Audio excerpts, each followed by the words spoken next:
What's up, y'all? It's your girl, Sakina, and I'm back with another review. This is my review for the Real Housewives of Potomac. This is Season 9 Reunion Part 1.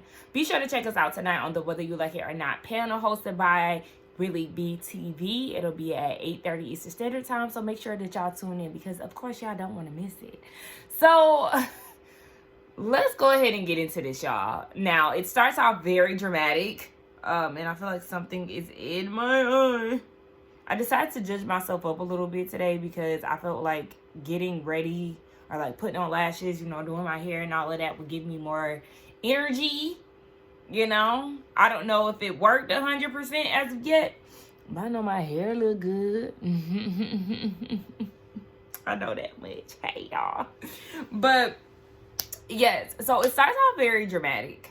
And we see where Karen was found guilty and she's doing an interview at her home. So production is asking her what was her feelings towards being found guilty, and she said that she takes accountability for everything that she does, everything that she did. And then they were showing the body cam footage. I said, oh, all right, Bravo. I mean, we already seen it. But Bravo said they got the footage and they're going to show it to y'all just in case y'all missed it, okay? They asked if she was an alcoholic. She said no. But you going to rehab. No, but you going to rehab. And you at home. So why wasn't you at the reunion? I guess this was 3 weeks later. That's what it was. So she filmed that. I guess they probably knew. Maybe production knew that she wasn't going to the reunion. I don't know, but like I said, she's clearly doing this interview at home, and she said it's not about her right now. She's worried about her family because they're so hurt, and she knows that a lot of kids look up to her and do what they're told, not what they see, or something like that, child. I don't know. She was basically telling them don't follow her lead, drinking and driving. And girl, again, when she said she's not an alcoholic, they showed the footage of her saying, "I'm lit." You was damn sure lit, and so was that wig. But they then give us this flash forward to 3 weeks later, which is the reunion. So that's why I'm like, okay, I guess at that time of the reunion, that's when she actually did decide to go to rehab, which is why she wasn't there. But either way, I still feel like she needed to be there, because if you're not an alcoholic, then why did you go to rehab? So all the ladies are speculating, is Karen going to come? Is she not? Have you heard from her? We see Kiana talking to Wendy, and they decide to give Karen a call. She forwards the call to voicemail. It rang for a little bit. Then it went to voicemail. Wendy is feeling some type of way about it because she's like, I, supported you. I was there for you this whole time, and I feel like you're not answering the phone. Like that's a slap in the face. I was actually soldiering for you. And that's why we say you should not have been going so hard for her, because look at her. Look at her now. And then we see Stacey having a conversation with Ashley, and Stacey in that Dracula wig. She was giving Dracula realness with a black dress and the wig that was not necessarily lifted like off her forehead, but it was a little, dense right there. It didn't have no part either. So yeah. They were having a conversation, and Ashley is like, my whole thing is, baby, we seen the footage, and you've been lying to us for the past 3 months. Yeah. Meanwhile, Giselle is over there feeling herself getting dressed. The ladies come out on stage. I don't know why. Okay, maybe that's it. Okay. The ladies come out on stage, and they look phenomenal. I think this might be the best, cast-wise look that Potomac has given for the reunion. Once they started following the lead of Atlanta with the coordination and the color themes, I feel like this is the best they've looked when they started following that theme. Giselle, bitch, looks good, okay? She even got her nails done to a different length. And Wendy called it out, like, girl, who is she? She said she a new person in 2025. Okay. I'm not mad at it. Giselle looks great. I even like the nails. Who would have thunk? Okay. Ashley, girl, you should have kept the hair that you came in with. Like this brown bang. Girl, I don't know. She was kind of giving me Diana Ross realness. Like, it just kind of gave Vegas residency. Like, I don't know. I just didn't care for her hair. Who else? Who was sitting next to Ashley? Oh, Kiana. Kiana, I didn't like that. I don't be liking them swoops right there. I didn't care for her hair. Her outfit was fine. She looked good. I just didn't care for the hairstyle. Mia, girl, what was going on? What was going on with your hair? I thought it was like a short hairstyle, but the whole time it was like a bun in the back. What's that? What was that? I didn't like that. And Stacy, I didn't care for Stacy's dress. I didn't care for her dress, and her hair was no. I didn't care for her makeup either. Girl, no. I told y'all Stacy can't dress though, so okay. But you know who gonna eat every time and deliver every time? Dr. Wendy. The only critique I would give Wendy, too much body glitter. I'm not a glitter girl at all. Like, do not put no glitter on me. I was at my cousin's house the other day, and he made a drink, and it had glitter in it.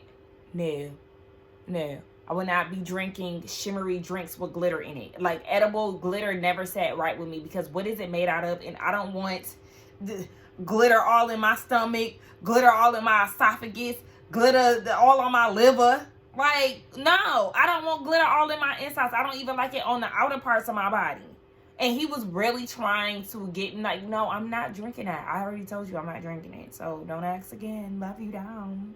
Love you, Chris. But I don't, glitter is enough for me. So that was the only strike that she got from me. All that body shimmer. Okay, so moving on. They talk about the elephant in the room. Karen's absence. She is not there. And in her absence, Ashley brings a photo of her because she knew that she wasn't going to show up. So Andy informs the ladies that she had checked herself into rehab. And Wendy had some questions. She was like, yeah, I'm just trying to figure out why she is in rehab before her sentencing. And here comes Stacey. No.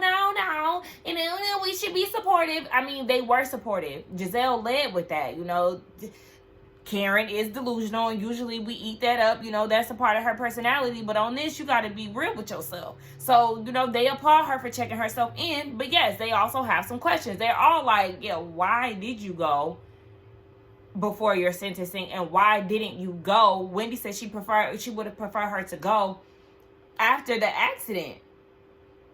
Like, yeah, duh. And even Ashley was like, right, because, girl, what? But Stacey was trying to be all politically correct and all of that. And just like Wendy said, you can still be in support of somebody, but still question what's going on as a friend. Like, so Karen does this video with a message for the ladies. And she's saying that, yes, she is going to rehab for substance abuse and all of that. And then she goes around and thanks everybody individually. Now, the first person that she thanks was Giselle. And I can tell in Wendy's face, because I thought the same, that she was going to mention Wendy first. She thanked Giselle for being such a big support. And she sent her some flowers with a note saying, you know, one step at a time. Then she thanks Kiana. Then she thanks Candace. Then she thanks Jazzy. And then she said, but there's a special person on the list. And it was Andy. The special person on the list was Andy. She never once mentioned Wendy. And that was so wild to me. That was so disrespectful. Because I know that you watched this. Well, she probably didn't watch this season back just because she didn't want to face her issues. But the fact that Wendy has literally been on your side with this, never spoke ill on your, you know, alleged alcoholism and all of that, the case, anything. But then you go and skip over her and not mention her at all. You just drew a clear line in the sand. No matter where you and Wendy currently stand or stood at that moment, that still does not give you the okay to skip her in thanks, because she has been there for you. And it was you who was, in fact, not holding your end of the bargain and being there and being a supportive friend for her. To her, you were too busy taking Stacey out and giving her a heads up on Wendy, when the whole time she's been nothing but your little soldier.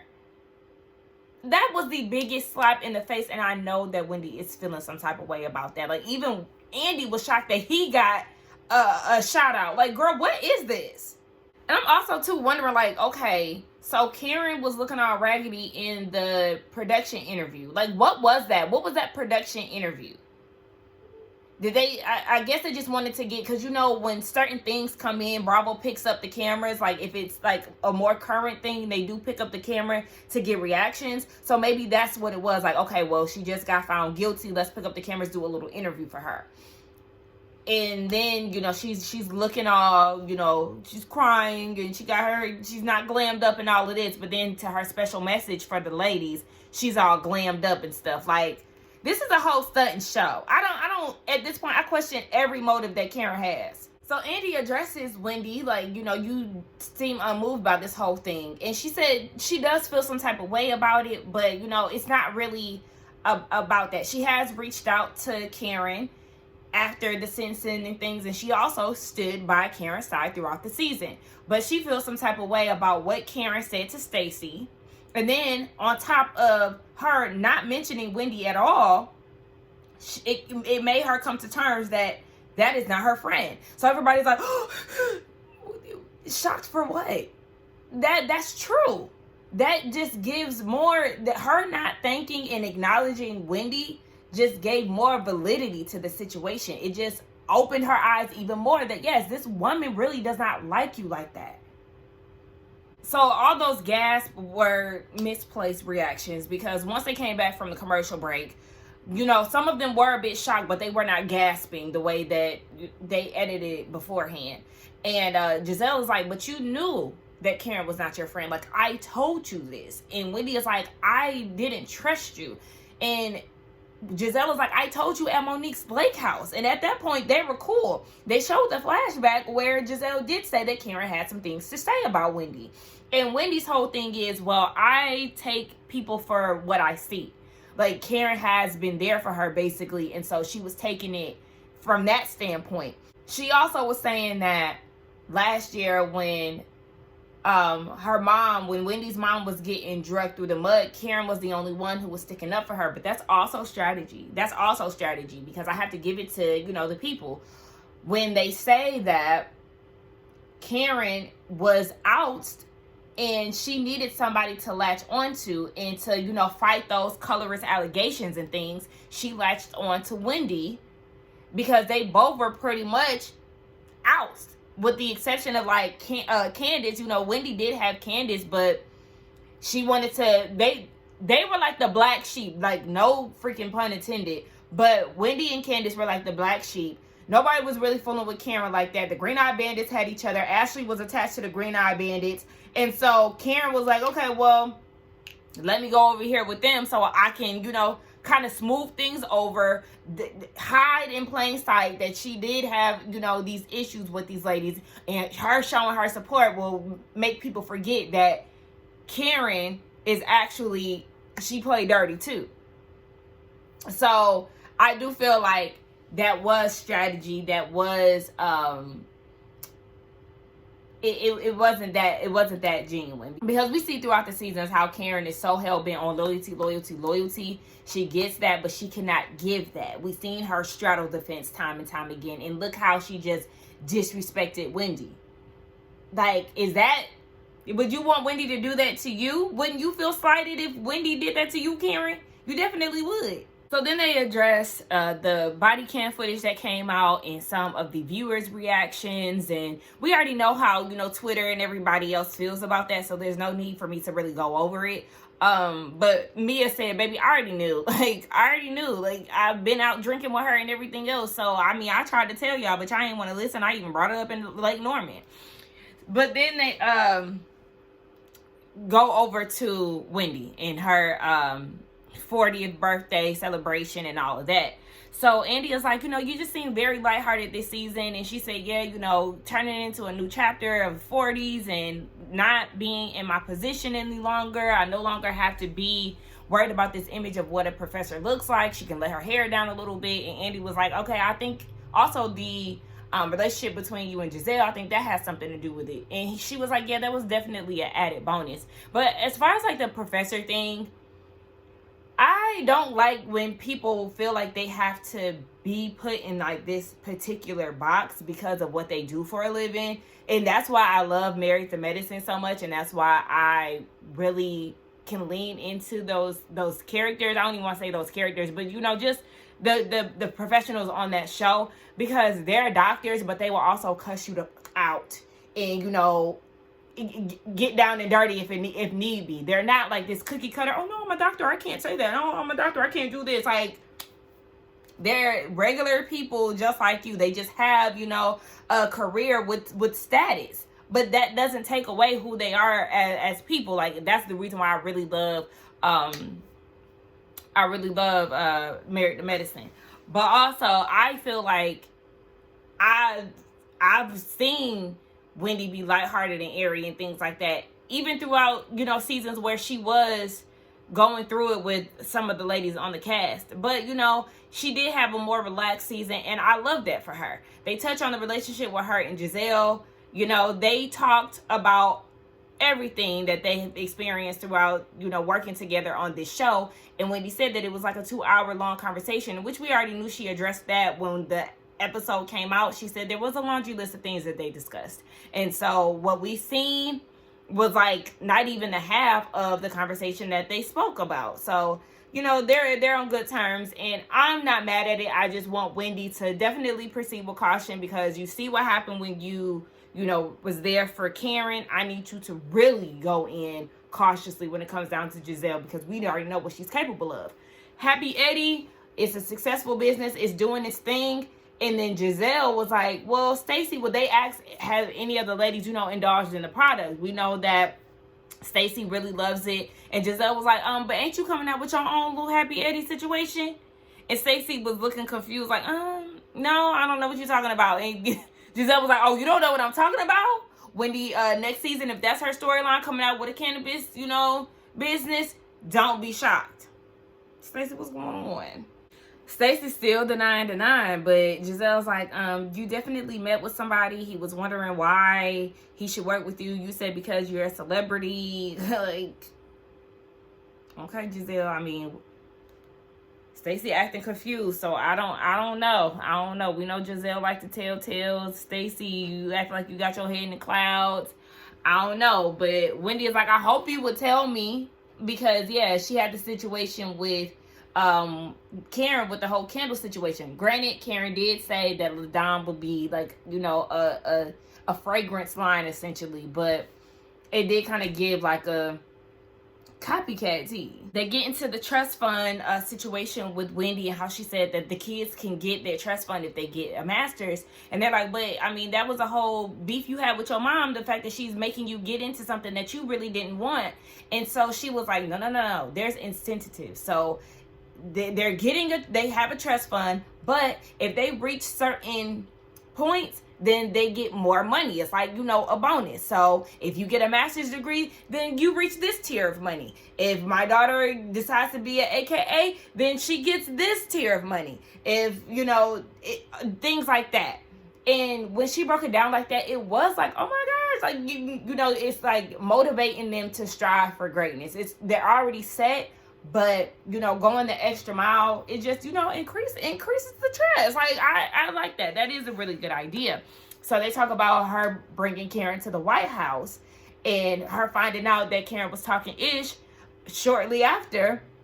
And does she regret it? I'm so glad that she kept it a buck and said yes. Yes. Like, let's be honest here. And I don't like the fact that everybody else is being so shocked by Wendy's realness, her real reactions. Like, are y'all kidding me? Why is everything, oh no, like, for what? This is the Real Housewives of Potomac. We gonna keep it real on the reality show. Yes, I'm mad that she came here, so, that I invited her here.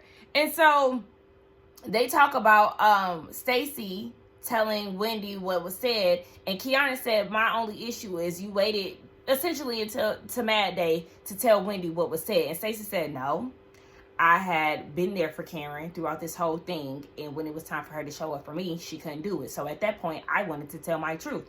I'm not mad at I'm honestly not mad at Stacey for saying what she said to Wendy, because at the end of the day, Karen is fake. We've seen this time and time again. Wendy did need to know. She needed to know because Karen has been playing in her face. And then Wendy was like, I never told you this, Stacey, but yes, Karen did tell me before you joined the show that I need to look out for you because you're very smart and educated.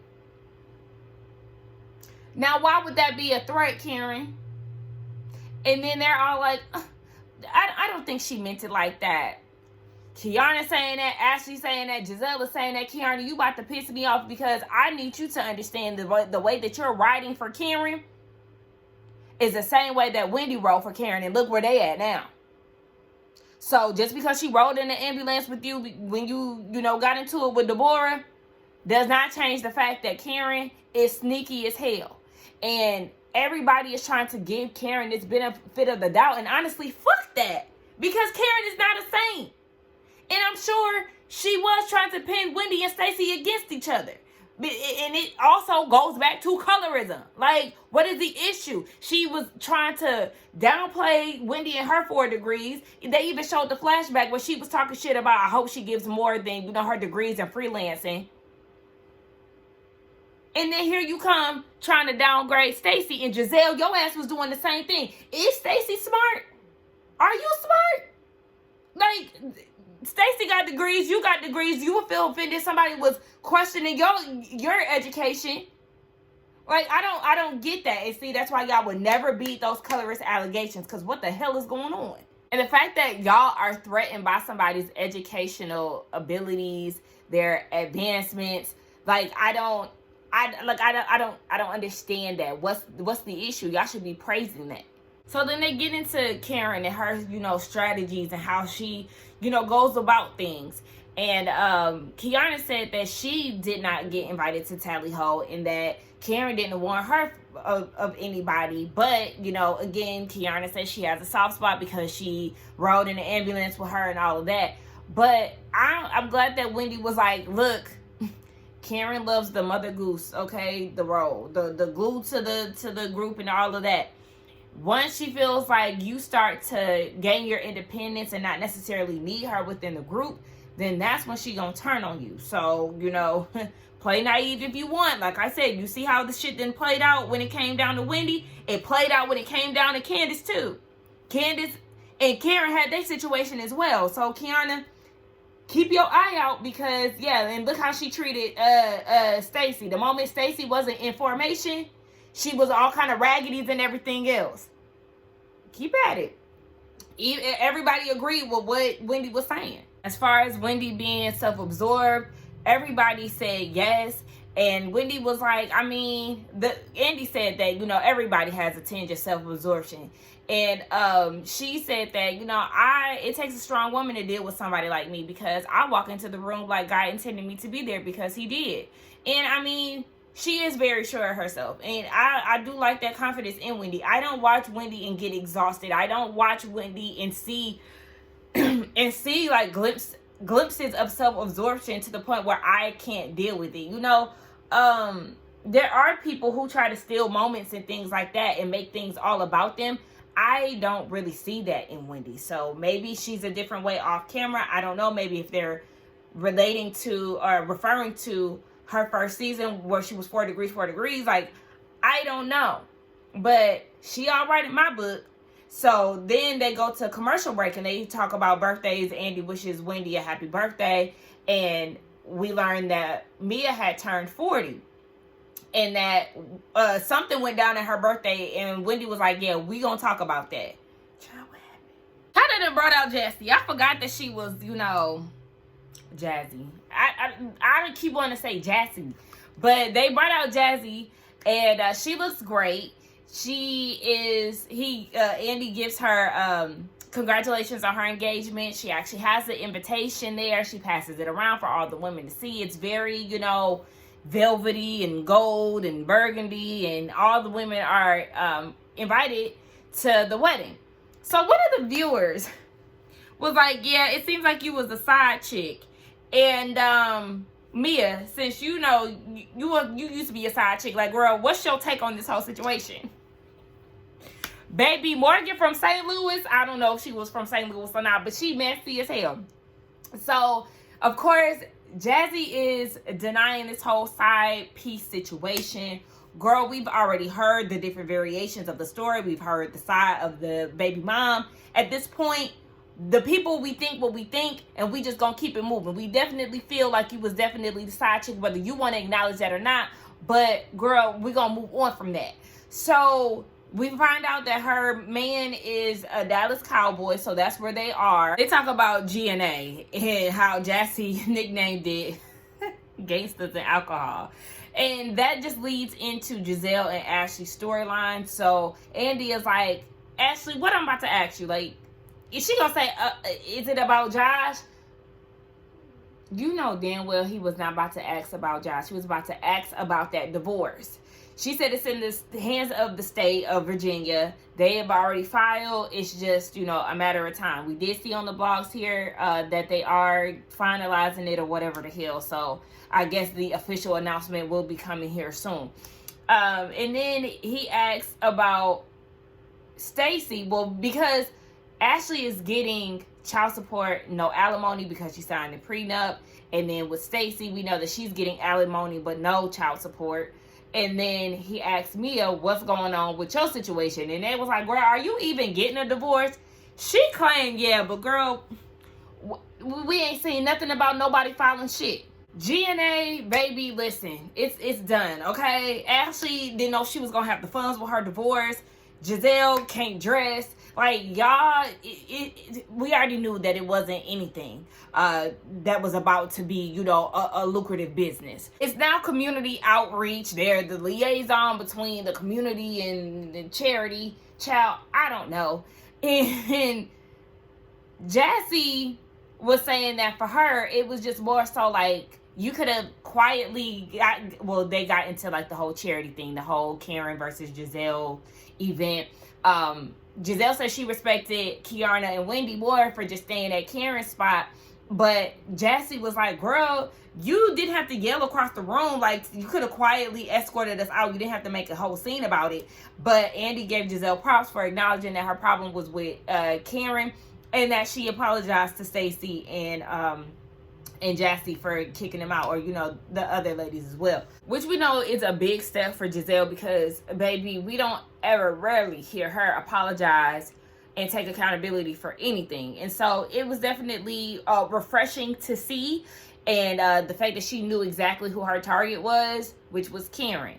So I wish that Karen was there so they could address that, because Miss Etiquette, that was tacky as hell. Now, before Jazzy was about to go ahead, you know, off stage, Ashley was like, hold on, because y'all said y'all was going to mention something about Mia's birthday. Like, what's tea? What happened?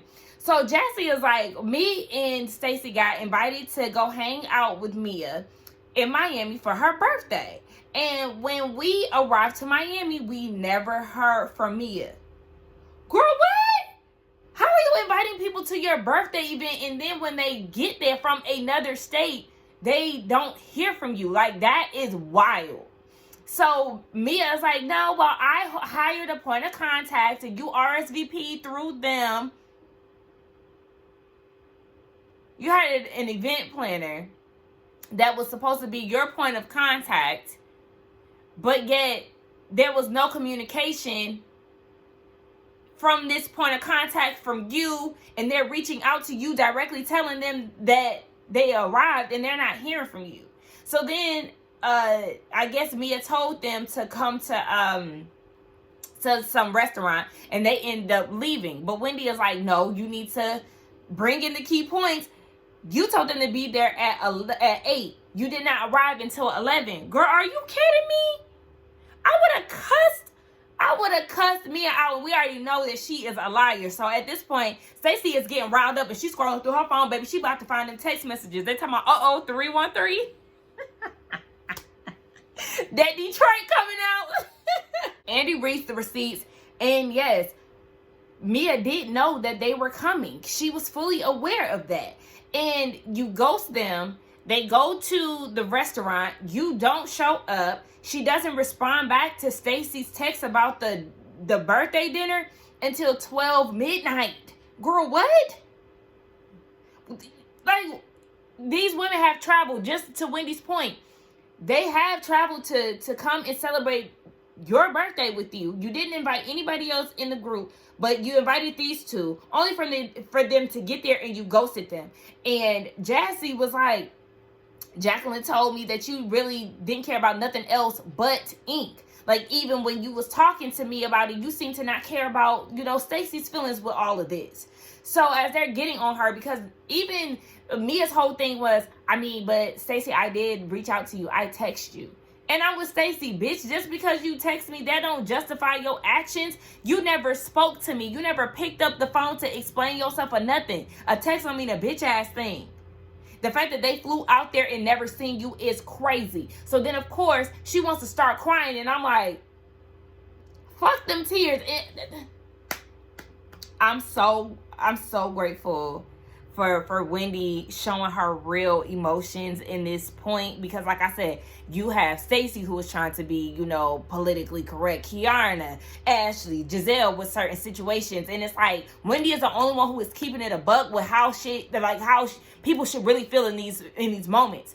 And Wendy was like, girl, I don't know if it's just me today, but I noticed when your back is against the wall, Mia, you want to put out tears so people can have sympathy for you and basically kind of distract from the situation at hand.